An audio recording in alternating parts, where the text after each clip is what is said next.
Magandang araw po sa inyong lahat, Ma'am Elma. May pinakilala, Sir Gavin, libre ngayon. Alamin po natin lahat yan dito sa ating video.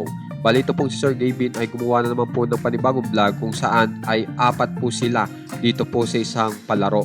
Pero nag-usap-usap po sila na kung sino man ang matatalo ay manlilibre ng pagkain. Pero walang kaalam-alam po yung matatalo na ang mangyayari pala ay ililibre lahat ng members ng Camp Kapinpin.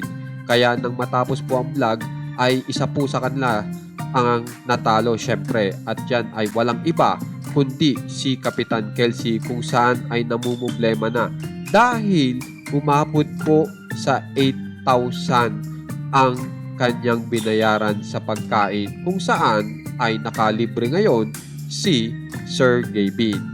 Samantala dito naman po tayo kay Ma'am Elma, kung saan ay nag-e-enjoy dahil nakasama niya po ang kanyang pinakilalang grupo na ang pangalan ay Virgin Girls, kung saan po ay kasama po dyan itong si Ivan at saka si SK Angge na mula po sa Camp Kapinpin. At kapansin-pansin nga po na nagbabanding po itong grupo ni Ma'am Elma ngayon, at sinasabi pa dito sa ikalawang larawan na second day ng mga Virgin Girls. So halatang talagang banding po to the fullest ang grupo ni Ma'am Elma.